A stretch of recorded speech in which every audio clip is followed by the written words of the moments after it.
Alrighty, boys and girls, welcome back to another solo episode of the Red, White, Claret, and Blue Show. A little bit later this week than we usually do. Sorry for that. I was at a wedding in Denver. Congrats to John and Allie. And I think Chris had baseball or something. Anyway, tough game to recap. Don't really know where to start with this one. We did the definition of insanity episode last year. Definition of insanity is doing the same thing over and over again and expecting different results. And it seems like Villa are back in their groove, insane once again. And as I was thinking about hopping in for this solo pod, doing the usual notes of the match and the thoughts on it and what went right and what went wrong. Spoiler, nothing really went right and a whole lot of stuff went wrong. I realized I'm sick and tired of talking about it. I'm tired of talking about how Villa lack any and all creativity for 45 plus minutes of a game. What do we have? 2 shots, none on target at halftime. I'm tired of the static play. I'm tired of the narrowness. I'm tired of every player, bar for Emi Buendia, just looking utterly confused and out of sorts and not up to the pace of it. And I'm pretty sure you're all sick and tired of hearing us talk about it. So, I decided to switch it up for this one a little bit. And in typical lukewarm fashion, there are a few takes that I've seen online in the aftermath of this game that I'll give my 2 cents on. Haven't talked to Chris about any of these. He'll need to come back later at some point and give his opinion if he cares to give it. But at that, with that, hopefully we can get into a little bit of the stuff that might improve Villa's situation over the coming weeks. But it's not looking good. We are the only remaining team in I think it's the top 7 divisions of English football to not score a goal. And once again, I don't think we've come remotely close. Again, it's not like we were peppering the goal with shots and, you know, Pickford stood on his head to keep us out once again. Now, it says something that our best opportunity was probably Emi Buendia from 45 yards out. And by the way, he probably should do better than that. The goal was gaping open and he just needed to hit it to the left-hand side. So honestly, that probably should have been our first goal. And I think the 45-yard speculative effort being our first goal of the year in match week 4 says it all on where Villa is at right now. So let's talk about the tactics. The first take, and I'm loosely summarizing here, is Unai has lost his spark and just doesn't know what he's doing, has been found out, all varieties of the same kind of thing. Basically, Unai doesn't have it. And we talked about this a little bit before. I'm gonna say this one is a maybe. I'm certainly pouring cold water on it just because you can see how successful Unai has been at so many clubs before that I wouldn't necessarily say that he's lost it or lost his spark, but there is a reason why a lot of managers don't last longer than 3-4 years at a club. Even great managers, even Jose Mourinho at his peak never made it more than 2-3 years at a club because ideas get stale and if you're not able to evolve your tactics, the way you're coaching, the way you're connecting with the players, it does get stale and you do potentially get found out. Now, I'm not saying that Unai is at this period yet, but it is something that we should keep an eye out for because it does seem like Villa have been found out offensively to a degree.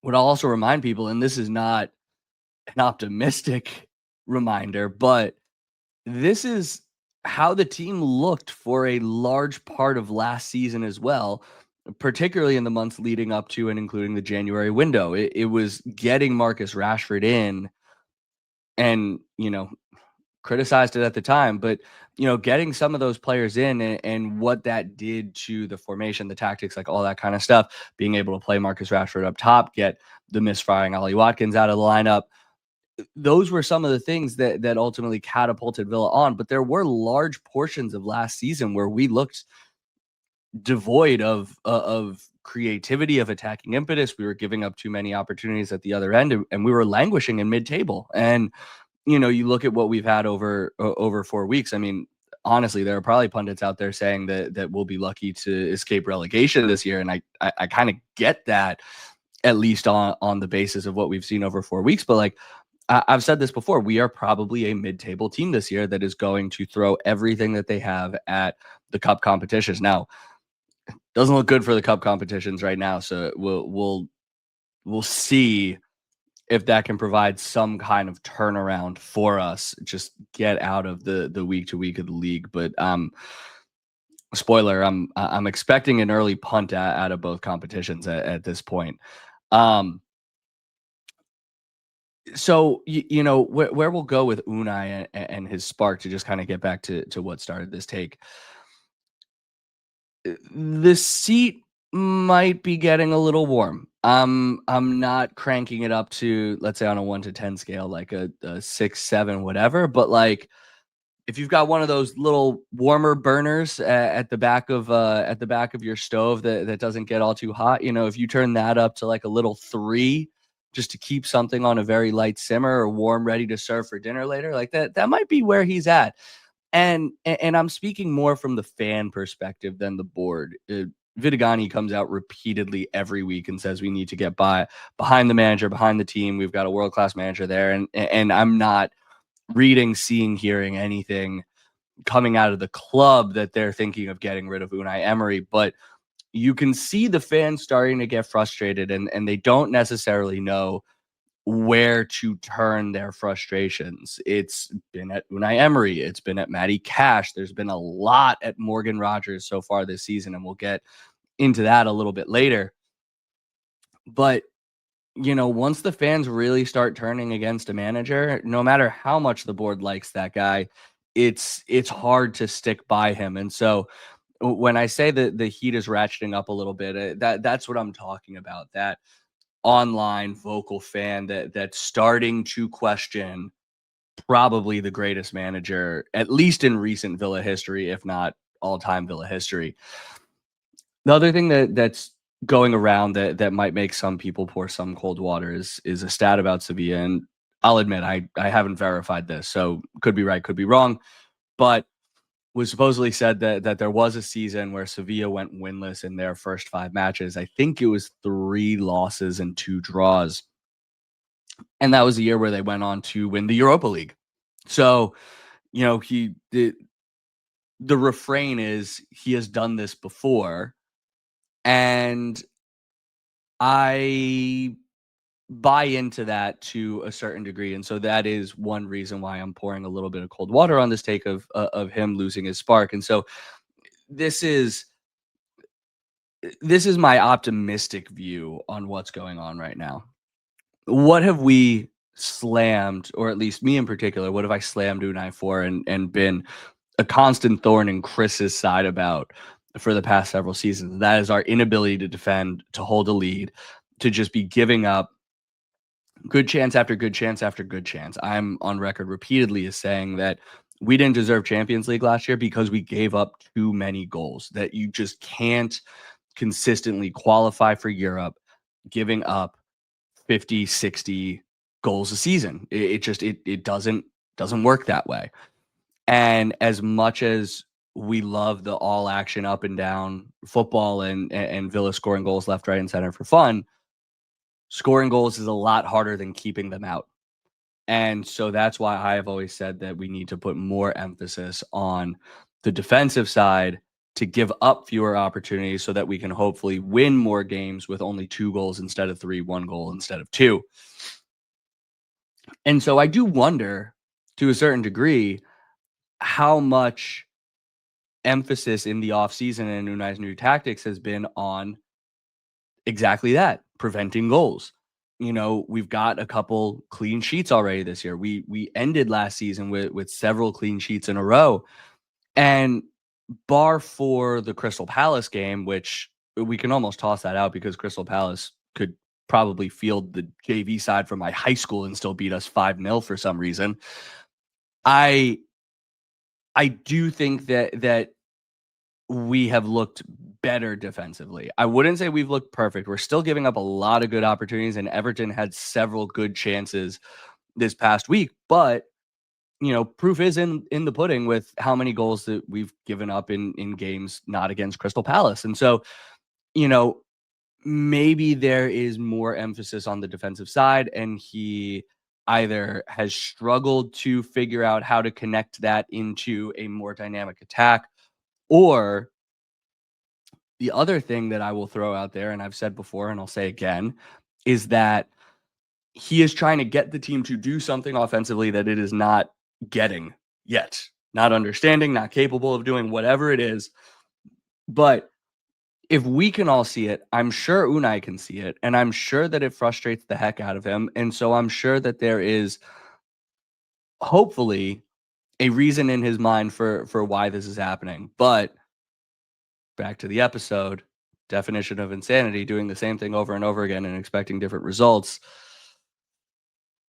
I Unai, man, you got to switch it up a little bit. Do throw some different wrinkle in there. What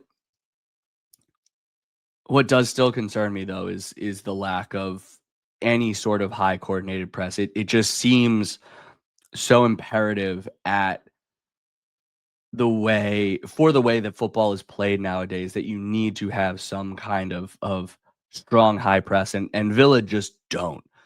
But think about the opportunities that we've gotten this year against Everton. Gasson with a good challenge turning around the other way. Earlier this season, it was Emi Buendia being able to press, get an interception, and create an opportunity going the other way.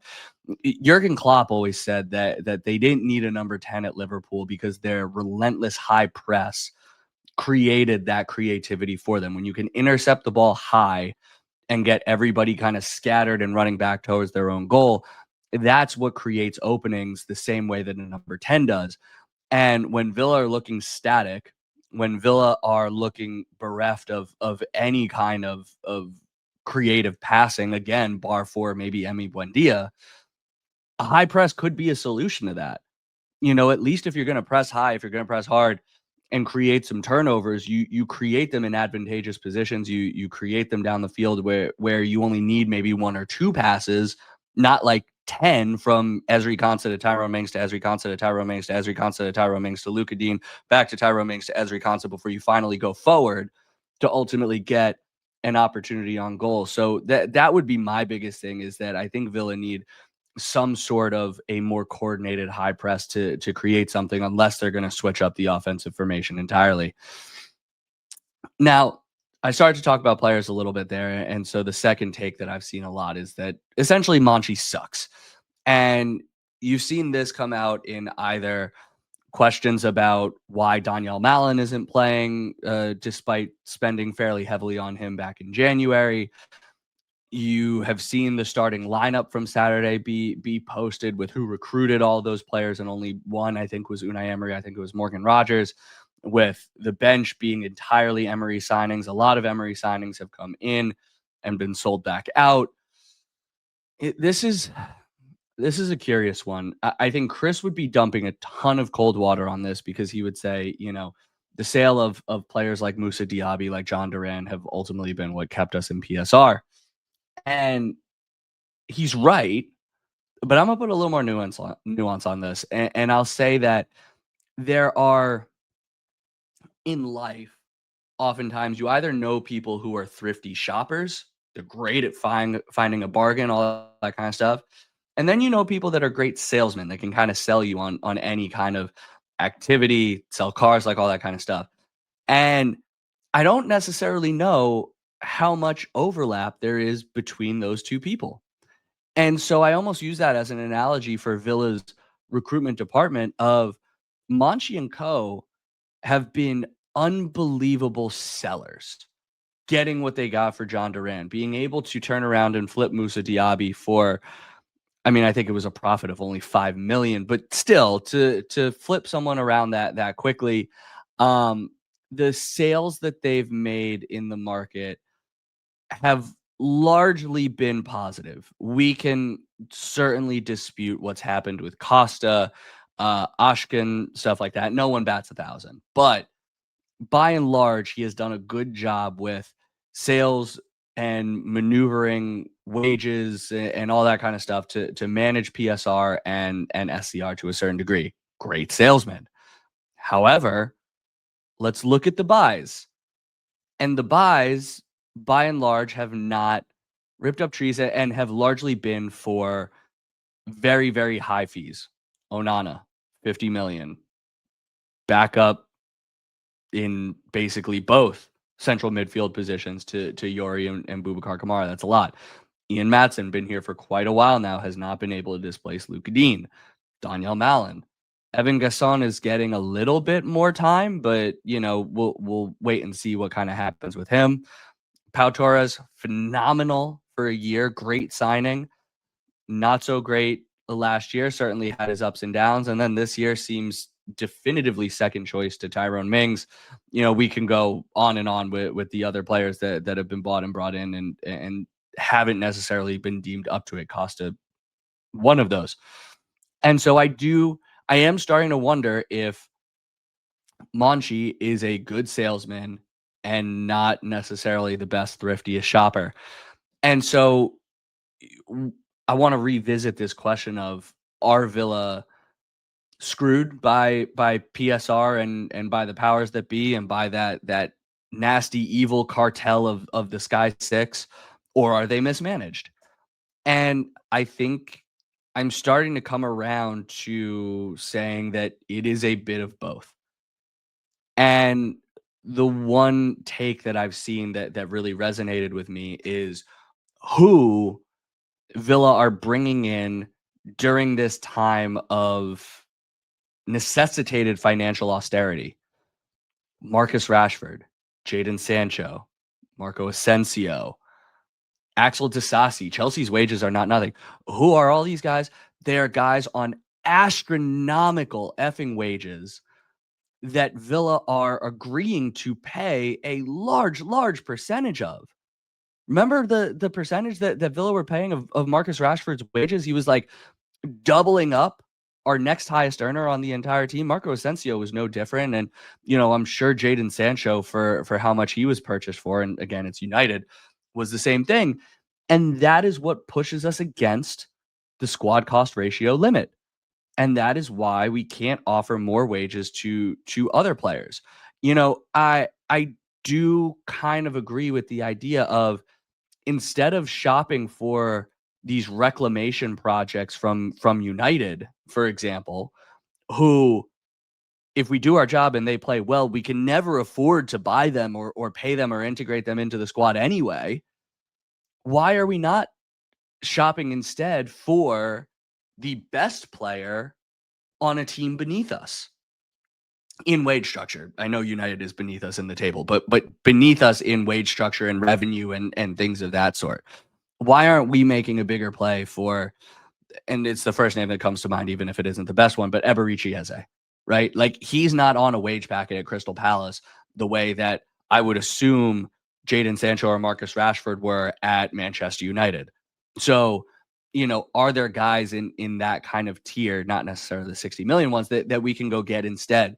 And does that provide a more financially stable future? Again, I am not the tactical mind to really be able to question Unai Emery. I am not the football financial mind to be able to truly question Monchi. But these are questions that I do have, because it does seem like something is wrong with the players that we're buying and the constant stress that it puts our balance sheet under. So let's continue talking about the players. And the final take that I wanted to respond to today is that Morgan Rogers just doesn't care. He only cares about playing for England in the summer. He's trying to drum up a move.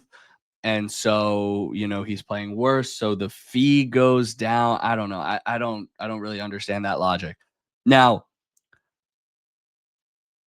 Chris has said this before, and so I think it bears repeating again. Players do not care about the club to the extent that we do. None of them do.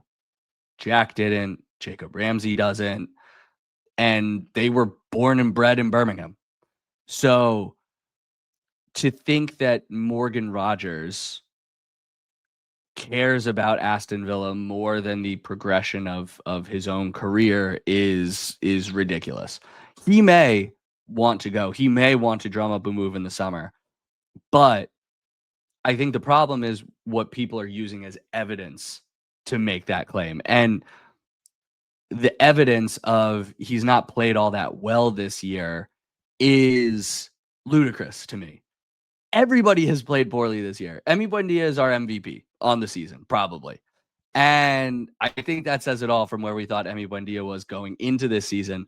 No one has played particularly well whatsoever. And so Morgan Rogers, to me, is not the problem. He is a symptom of a larger problem. Ollie Watkins has looked terrible.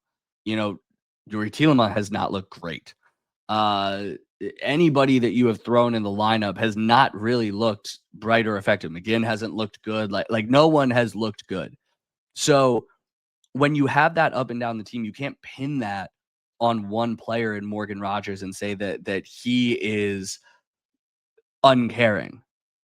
By that logic, they're all uncaring. None of them want to be here other than Emi Buendia and Emi Martinez. Apparently, we should sign 11 Emmys because they're the only ones who want to play for us right now. So I just, you even look at it from his perspective. If he plays terrible all year, are one of the big clubs coming for him? Are they coming for him with a guarantee that he's going to be a starter and not recruiting another player who also plays his position?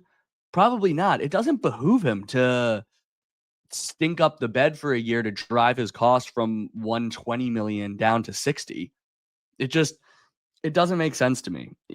These are ultra competitive athletes that have been fighting to be at the top of their game for their entire lives. Their pride does matter to them. And so he's not going to be bad for 38 weeks to try and drive a move or because his head is turned. No move is happening right now. No move is happening in January. We know this. So we need to kind of put that to bed. And what I will agree with Vidigani on is that this is the team that we have. They're not going anywhere. You can't change 23 players. You can change a manager, but again, I don't think that that's happening anytime soon. So to kind of wrap this diatribe, this not so cold water, I guess, since I didn't really dump a ton of cold water on any of these. What I will say is that this does require patience and support. Now, if we're 2 months in and we're dumped out of all 3 cup competitions, we'll have a different conversation to have. But at least right now, this is the team that we have. It's not changing. I would like them to shut up talking about PSR because, again, that's not changing either. But we need to get behind them, get behind the team, get behind the manager, and see what happens. Look for the positives. The defense is much improved, at least on a goals per game basis.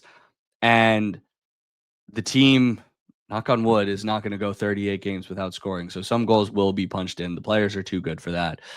Ultimately, we're not going to be fighting relegation, but I do think that we need to amend our expectations right now and expect something mid-table with hopefully a cup run or two where they put all their energy into it. And we'll see where that leaves us. But I, for one, am excited to talk to Chris again because he is the optimist of the two of us and will hopefully help me feel a little bit better about all this stuff. But I'm looking forward to previewing these next few games because a win is coming. I can feel it. And all of a sudden, positivity begets more positivity. And so that's where I'll leave it today, is just keep the faith. As much as there is validity to a lot of these things that we are all feeling as fans, let's keep the energy good. Let's keep the energy level high. Let's not ratchet up the pressure anymore because that's only going to make things worse. And then we've got a real crisis that I certainly don't want to hop on here to discuss. So that's it. We will probably be back within the next day or two with our preview of Villa's next match. But until then, as always, up the Villa.